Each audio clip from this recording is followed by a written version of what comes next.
হারানো জিনিস ফিরে পাওয়ার প্রাপ্তিটাই কিন্তু অন্যরকম, সেই অনুভূতিটা কিন্তু অনেক সুন্দর। আর সেই অনুভূতি যদি হয় তার রিজিকের ফয়সালা। দেখেন জয়নাল ভাই যে ভ্যানটা চুরি হয়ে গেছিল, সেই একটা ভ্যান আমরা সকলেই সহযোগিতায় যে ভ্যানটা দিয়েছি, ভ্যানটা পেয়ে কিন্তু সে খুব খুশি। আর সে সকলের জন্য মন খুলে দোয়া করেছে। সে সমাজে বিত্তবানদের প্রতি আরও একটু আবেদন করেছে, যদি সম্ভব হয় আপনারা জয়নাল ভাইয়ের পাশে আসুন। ধন্যবাদ সবাই। আলহামদুলিল্লাহ, আল্লাহর রহমতে আমি খুশি।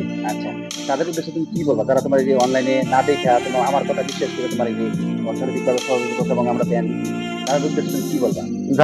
যারা আমাদেরকে এই যে টাকা পয়সা দিয়ে সহযোগিতা করছে, তাদেরকে আল্লাহ পাক বাঁচায় রাখুক, আল্লাহ সুস্থ রাখুক। তাদের ভিতরে যারা অসুস্থ আছে তাদেরকে যেন আল্লাহ পাক সুস্থ করে দেন। আর ওদের বংশধারীর ভিতরে যারা অন্ধকার কবর গেছে তাদেরকে যেন আল্লাহ পাক বেহেশতে বাসে করুক।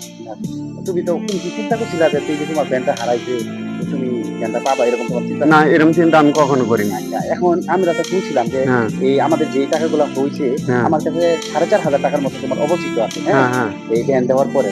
এখন আমরা শুনলাম যে তোমার নাকি যে ভ্যানটা হারাইছে এরকম আরেকজনের ভ্যান ছিল, হ্যাঁ। হ্যাঁ, এখন ওর সাথে কি কোনো মীমাংসা হয়েছে? না, ওর সাথে আমার কোনো মীমাংসা হয়নি। এখন যদি সবাই একটু সহযোগিতা করে তাহলে? হ্যাঁ, ওইটা মীমাংসা করা যায়। আচ্ছা, এখন সবার যদি একটু সহযোগিতা, আচ্ছা ঠিক আছে, হুম, এই ভিডিওটা আমরা পরবর্তীতে আপলোড করব, আচ্ছা, মানুষ যদি চায় তোমাকে সহযোগিতা করব, হ্যাঁ, ঠিক আছে?